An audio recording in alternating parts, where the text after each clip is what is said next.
नमस्कार विद्यार्थी मित्रांनो, मी प्राध्यापक मस्के सर. माझ्या चॅनलवर तुमचं स्वागत आहे. So in this today's video, we are going to learn one of the best poem by W.E. Hickson, which is Try Again. की विद्यार्थी मित्रांनो, आजच्या व्हिडिओमध्ये आपण इयत्ता 8वीची दुसऱ्या युनिट मधली ट्राय अगेन नावाची कविता, अतिशय सुंदर अशी कविता शिकणार आहोत. But before we learn this poem, I request all of you to watch this short video in order to understand this poem better. की ही कविता शिकण्यापूर्वी मी तुम्हाला सगळ्यांना विनंती करतो की कृपया ह्या कवितेच्या अगोदर मी एक छोटासा व्हिडिओ तुम्हाला दाखवणार आहे. तो व्हिडिओ तुम्ही काय करा, पहिल्यांदा पूर्णतः पहा, नंतर आपण ती पोएम अगदी चांगल्या प्रकारे समजावून घेऊ.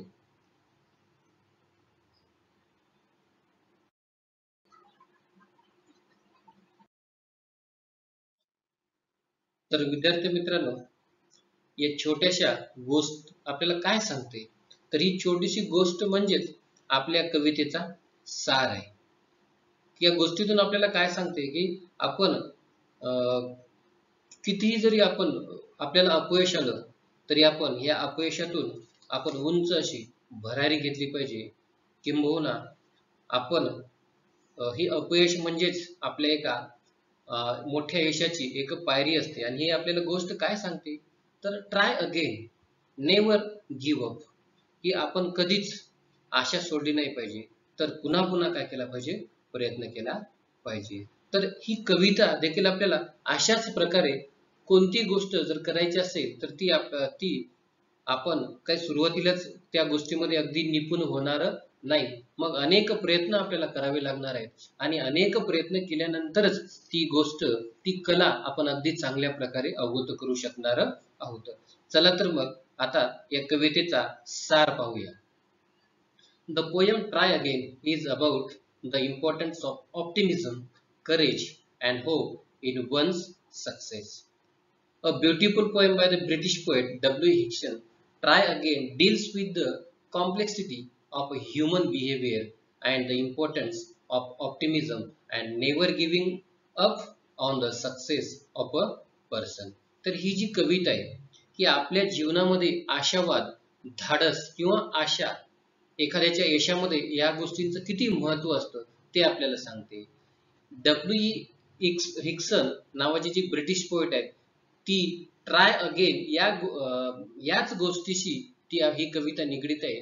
कॉम्प्लेक्सिटीज म्हणजे ही जे मानवी जे वर्तन आहे, जे आपण जे काही वागतो त्या वर्तनाची जी काही गुंतागुंत आहे, त्यामध्ये या आशावादाचं किंवा कधीच हार न मारणाऱ्या वृत्तीचं आपल्या यशामध्ये किती महत्व असतं, ही कविता आपल्याला अधोरेखित करते. So in this poem the poet gives us a message that courage, hope and optimism is the key to the success of an individual. की या कवितेमध्ये कवी काय करतो की एक आपल्याला संदेश देतो, एक मॉरल देत आहे की धाडस असेल आपलं, आपल्या आशा, आपला आशावाद हीच एखाद्या व्यक्तीच्या यशामध्ये महत्वपूर्ण ठरणाऱ्या गोष्टी आहेत. He advised that man should never give up in front of the hurdles. Hurdles म्हणजे अनेक अडथळे, अडचणी that come in the way of success and should believe in himself that if he wants he can do anything. की या कवितेतून कवी आपल्याला एक सल्ला देतात. काय सल्ला देतात की आपण कधीच, we should never give up, कधीच आशा सोडली नाही पाहिजे, कधीच हार मानली नाही पाहिजे. की मग आपल्या आयुष्यामध्ये किती अनेक अडचणी येतील, अनेक अडथळे येतील, त्या सर्वांवर आपण मात केली पाहिजे. आणि ही मात करण्यासाठी आपल्या स्वतःवर विश्वास असला पाहिजे. आणि आपण जी काही गोष्ट करतो ती गोष्ट मी नक्की करणारच, हा एक ठाम आत्मविश्वास आपल्यामध्ये असायला पाहिजे. आणि तो जर असेल तर निश्चितच आपण जे काही करू इच्छितो ते एक ना एक दिवस आपण करणार आहोत.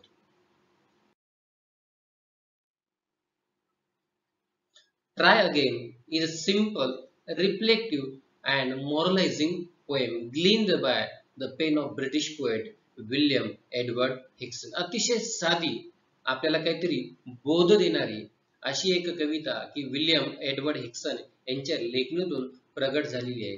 In this poem the poet tells us the importance of trying again in case we fail in doing something due to adverse circumstances.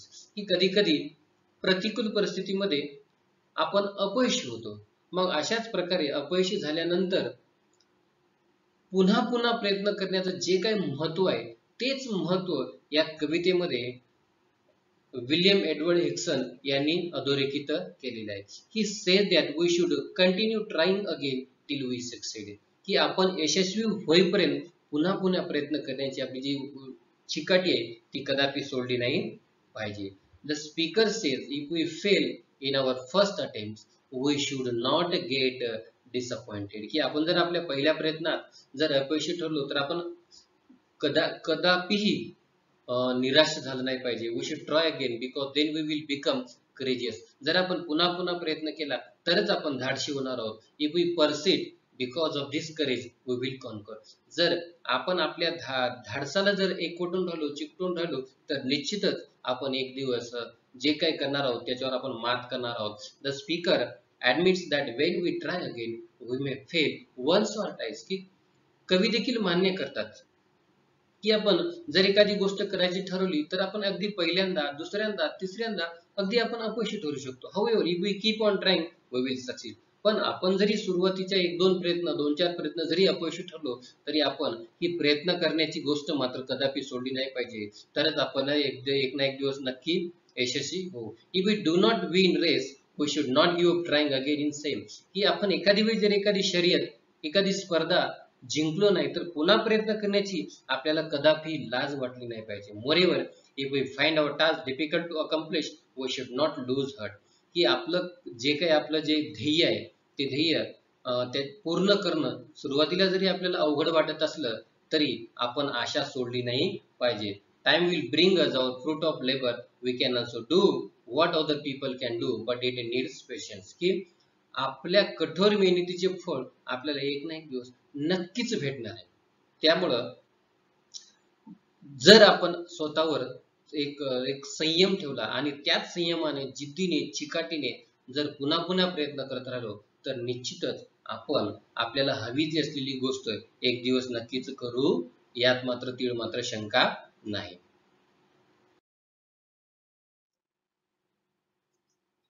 In short this little poem gives us a big lesson. ह्या कवितेतून आपल्याला एक अतिशय मोठा धडा, आपल्या जीवनाचा मोठा धडा आपल्याला शिकायला मिळणार आहे.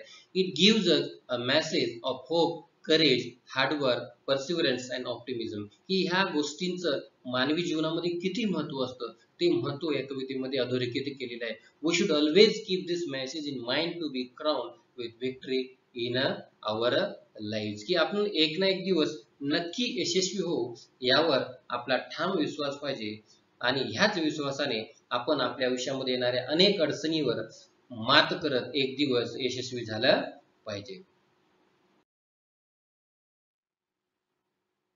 So learn the poem line by line. आता काय करूया आपण ही कविता लाईन बाय लाईन अभ्यासूया.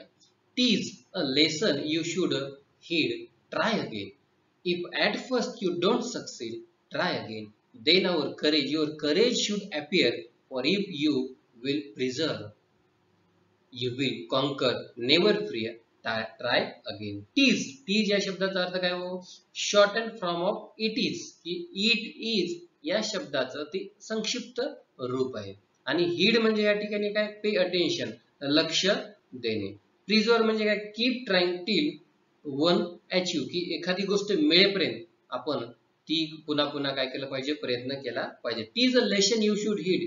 की हा जो इट इज हा जो धडा आहे ट्राय अगेनचा, हा जो एक महत्वाचा संदेश आहे तो आपण काय केला पाहिजे? अगदी लक्ष देऊन ऐकला पाहिजे, लक्ष देऊन आपल्या मनामध्ये ठेवला पाहिजे. If at first you don't succeed. की अगदी सुरुवातीला जर तुम्ही यशस्वी झाल्या नाही, ट्राय अगेन, पुन्हा पुन्हा आपण काय केला पाहिजे?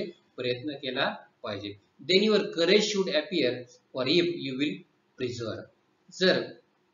जर तुम्ही अगदी चिकाटीने तुमचे प्रयत्न जर चालूच ठेवले, तुम्ही अगदी पहिल्यांदा, दुसऱ्यांदा, तिसऱ्यांदा जरी अपयशी ठरल्या पण तुम्ही प्रयत्न करणं जर तुमचं चालूच ठेवलं तर निश्चितच तुम्ही तुमचं धाडस, तुमच्या धाडसानं तुम्ही ती गोष्ट एक दिवस नक्कीच शिकसाल. You will conquer never fear काय अगेन, तुम्ही नक्कीच जिंकसाल. तुम्ही त्यामुळं नेव्हर फिअर, तुम्ही कधीच हार पत्करली नाही पाहिजे, कधीच आशा सोडली नाही पाहिजे. कारण तुम्ही तुमच्या प्रयत्नाने, तुमच्या चिकाटीने नक्कीच तुम्ही तुम्ही तुम्हाला हवी असलेली गोष्ट एक दिवस तुम्ही करू शकणार आहात. पुढं पोएम काय सांगते, once or twice thou you should fail, try again if you would at last prevail, try again if we strive, tis no disgrace thou we do not win the race, what should we do in that case, try again. बघा पुन्हा पुन्हा कवितेमध्ये काय सांगितलेलं आहे की परिस्थिती काही असो, पुन्हा पुन्हा प्रयत्न करण्याची वृत्तीचा आपण कधीच त्याग केला नाही पाहिजे. कवी काय म्हणतात बघा, once or twice though you should fail, जरी तुम्ही पहिल्यांदा, दुसऱ्यांदा, तिसऱ्यांदा अपयशी ठरल्या, एखादी तुम्हाला करावयाची गोष्ट तुम्ही करू शकल्या नाही, तरी try again if you would at last prevail. Prevail म्हणजे काय या ठिकाणी, प्रभुत्व मिळवणे. ट्राय अगेन की तुम्ही निश्चितच एक दिवस त्या तुम्हाला हव्या असलेल्या गोष्टीवर प्रभुत्व मिळणार, ती गोष्ट अगदी चांगल्या प्रकारे शिकणार किंवा तुम्ही आयुष्यामध्ये यशस्वी होणार. पण यासाठी काय केलं पाहिजे, तुम्हाला ट्राय अगेन, पुन्हा पुन्हा प्रयत्न करण्याची वृत्ती मात्र तुम्हाला सोडली नाही पाहिजे. If we स्ट्राइव्ह tease no disgrace Dau we do not win the race, what should we do in that case, try again. स्ट्राइव्ह म्हणजे या ठिकाणी काय, ट्राय व्हेरी हार्ड, स्ट्रगल, प्रयत्नांची पराकाष्ठा करणे. If we स्ट्राइव्ह tease no disgrace, की पुन्हा पुन्हा डिस्ग्रेस म्हणजे या ठिकाणी काय हो, कमीपणा मानणे किंवा लाजीरवाणी किंवा शर्मेची गोष्ट. की जर आपण सुरुवातीला कधी अपयशी ठरलो, एकदा ठरलो, दोनदा ठरलो, तर काही लोकांना पुन्हा पुन्हा प्रयत्न करण्यामध्ये लाज वाटते, थोडीशी त्यांना त्यामध्ये कमीपणा वाटतो. पण कवी काय सांगतात की though we do not win the race, what should we do in that. जर एखादी स्पर्धा आपण जिंकलो नाही, एखादी शर्यत आपण जिंकली नाही, मग अशा वेळी आपण काय करतो, आपण अशा वेळी पुन्हा पुन्हा प्रयत्न केला पाहिजे. आणि ह्या पुन्हा पुन्हा प्रयत्न करण्यामध्ये आपल्याला कसल्याही प्रकारची लाज वाटली नाही पाहिजे किंवा यात आपण कसलाही कमीपणा मानला नाही पाहिजे. If you find your task is hard, try again. जर तुम्हाला वाटत असेल की तुमचं काम कठीण आहे, खडतर आहे, असेल, कधी कधी अशक्य आहे असं जरी वाटत असेल, तर you must try again and again until you reach the highest peak of success. ही कधी कधी तुम्हाला वाटते, ते आपल्याला कधी कधी अशी परिस्थिती येते की आता जणू आपल्याला काय वाटतं की आता सगळं काही संपलेलं आहे, आता आपण कदापि यातून कदापि भरारी घेऊ शकणार नाही. अगदी अशा वेळी सुद्धा आपण काय केलं पाहिजे की पुन्हा पुन्हा प्रयत्न करण्याचं सोडलं नाही पाहिजे. Time will bring you your reward. आणि निश्चितच तुम्ही तुमची ही पुन्हा पुन्हा प्रयत्न करण्याची जी प्रवृत्ती आहे जर तशीच चालू ठेवली, तर time will bring you your reward, की निश्चितच एक दिवस वेळ तुम्हाला तुमच्या कठोर परिश्रमाचं फळ नक्कीच देणार. All that other folk can do, folk म्हणजे लोक, people, why with patience may not you. मग जर इतर लोक, पेशन्स म्हणजे संयम, की इतर लोक जर त्यांच्या संयमाने अशा प्रकारच्या अशक्य अशा गोष्टीचं रूपांतर शक्य गोष्टीमध्ये करत असाल, तर मग मी का करू शकणार नाही. ही गोष्ट मात्र तुम्ही तुमच्या मनामध्ये अगदी ठाम रुजवली पाहिजे. Only keep this rule in view, try again. की हाच जो नियम आहे, कोणता नियम, की जर इतर लोक त्यांच्या चिकाटीने, धाडसाने जर अशक्य असलेल्या गोष्ट ते जर शक्य करत असतील, तर मी का करू शकत नाही. हा नियम आपण प्रत्येकाने आपल्या मनामध्ये अगदी ठेवला पाहिजे आणि त्यानुसारच आपण आपली वाटचाल केली पाहिजे. तर मित्रांनो, की एखादी कोणतीही कला, एखादी कोणतीही गोष्ट आपल्याला अवगत करायची असेल, तर so it is become so difficult at first, but we must try it again and again. So there are so many difficulties in the path of our life, but we can overcome all these difficulty with perseverance and optimism, and one of the most important quality which is trying again and again. आपल्या जीवनात अनेक संकट येणार आहेत आणि या संकटावर मात आपण पुन्हा पुन्हा प्रयत्न करून निश्चितच करू शकणार आहोत. तर अशा प्रकारे ही अतिशय सुंदर अशी कविता होती. I hope you understand this better. So thanks for watching the video. If you are still new to my channel, please subscribe our channel. If you like the video, so share it to your friends, and again don't forget to subscribe my channel. Thank you very much.